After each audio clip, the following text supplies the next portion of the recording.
Hi, I'm Paul from Test Data Services, and today I'm going to talk not about test data, but about performance.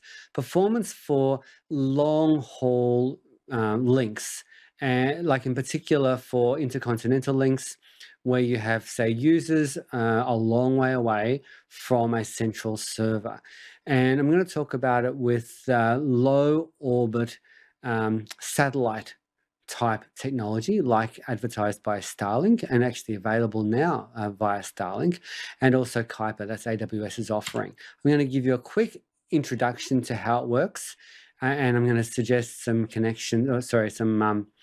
video links down in the description below for more information.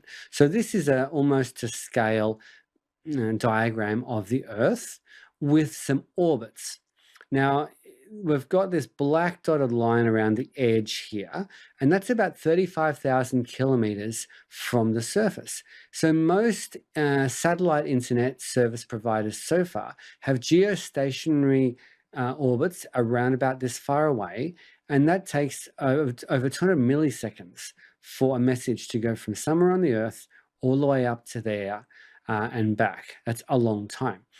Whereas this new breed of constellations of satellites, and not just one, but hundreds or thousands or tens of thousands, are all going to operate in this cyan band, which is the low Earth orbit band, which is defined in this table as between 160 kilometers and 2,000 kilometers. So the International Space Station is about 160 kilometers.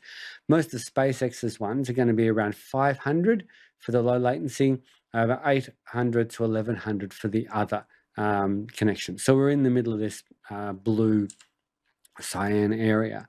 And the way it's going to work is if you wanted to send a message from here to here, well, you can't have a straight line. You have to use a distance calculation called a great circle distance, which it includes the curvature of the Earth.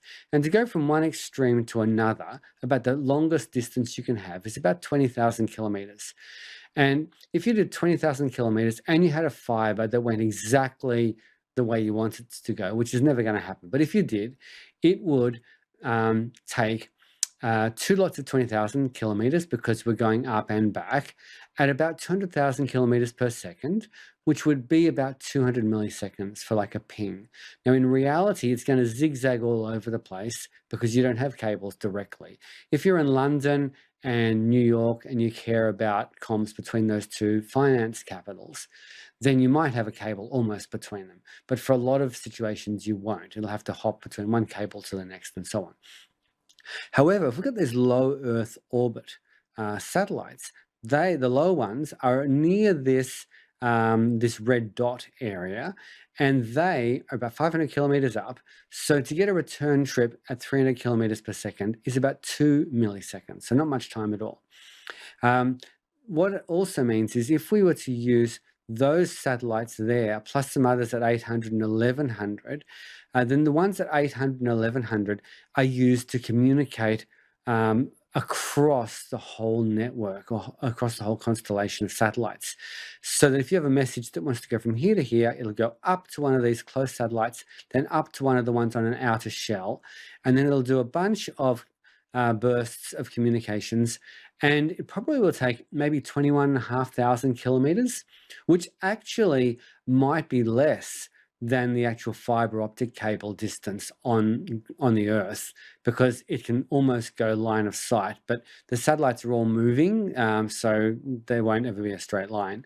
But at 300,000 kilometers per second, not per hour, sorry, that would be about 143 milliseconds.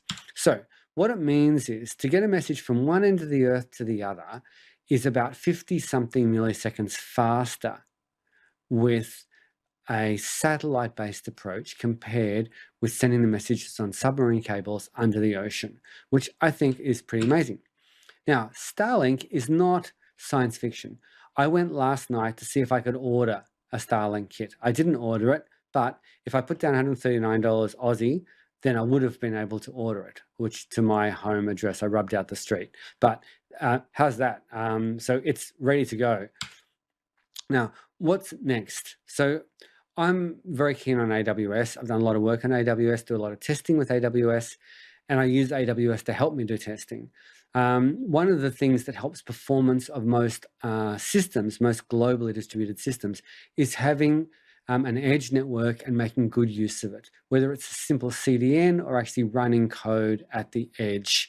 That is really powerful. So if you've got a system with a database and it's a global system, and you need, when you hit a commit on a transaction or a buy or a sell or whatever, you need to respond with an order number after that transaction is committed, then you have to wait for that database to do its thing.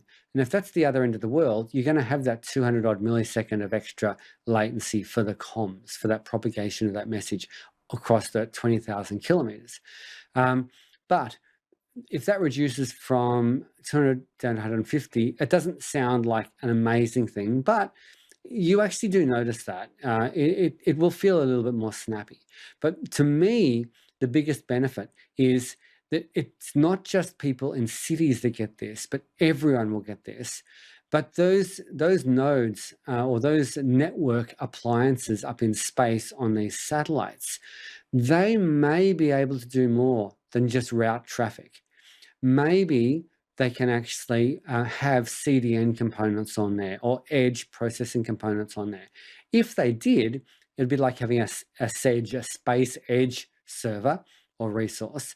Then that means that your website that's got 50 different resources on it that are all being fetched from some local CDN endpoint, instead of fetching it from there, which might still be 30, 40, 50 milliseconds because of all the different hops it's got to go through, it'll all come back in a few milliseconds, which is actually awesome. So I can really see this as a potential thing in the future for really making some performance fantastic. And for simple processing that's able to be done at the edge layer, then we'll get even more benefits, which is also amazing. So I can really see some big changes to application performance as we figure out what we can do when we've got satellites that can do more than just route traffic, even though the routing of traffic is awesome. Also, maybe we can have whole instances or containers in space. They might be a whole lot more expensive than in a data center, but they may offer some really amazing advantages as well. And also, we might get direct interactions with other satellites. So that would be interesting. So Starlink is the one that there's the most information on. It's up. It's in sort of a beta test phase at the moment, and you can buy the equipment, and you can sign up, and you can get service. Lots of videos on it. I'll put some of them in the links below. Each of these satellites has about 20 gigabit per second of connectivity down to Earth.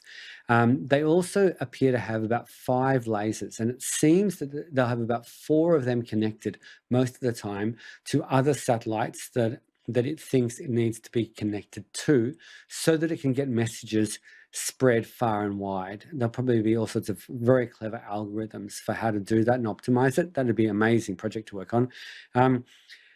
And as I said, we'll have this idea of a space edge style CDN, which should be really good, and space nodes. But it's really amazing for rural development. So there's a document called the Starlink Rural Development Opportunity Fund Assessment Report. I might just drag that across so I can show it to you. Here. And in here, we can, there's quite a lot of information on Starlink, and they've actually proposed in here how to test if it will be able to deliver 100 megabits at different times of the day to a growing rollout of users. So from a performance engineering perspective, there's actually some interesting information in here. This diagram here shows all these different satellites. You have a whole lot going one way and a whole lot going the other. And they're all aware of where each other is. They're all able to dodge if they need to dodge some junk or each other or whatever, or reposition or change altitude, go to a different level if they need to be repurposed or whatever. But you can see here we've got coverage areas based on a particular height, what the fleet size is, and there's information here showing this 5-degree offset. So wherever you are, you can have a satellite that's pretty well above you, which is nice. At a particular height, there's 1,000 kilometer diameter. I think that's less if it's about 500 kilometers high. and they've got some nice little diagrams here. They've got some analysis and proposed tests on how to actually validate if this is good for rural use. So it's been a real problem. The internet is awesome for everyone living in a city who's connected to high-speed, low latency connections. But people in out-of-the-way places where cables need to be run are at a massive disadvantage. This will totally turn the tables on that disadvantage. And people in a rural setting who can only get this will get this and will be at an advantage to people in a city that might not be able to get it. Because if you've got one satellite up there and it can service several thousand people, well, you don't want to use that up with one giant building. So it'll be interesting to actually see how that turns out. But I hope you found this simple little presentation interesting. I hope it whets your appetite to get into more detail on how this low Earth orbit constellation of satellite approach will change people's accessibility to the internet and the apps, and the performance engineering implications that arise from having high-speed, low-latency connectivity between servers and clients everywhere. Hope you found it interesting. Have a great day. Bye.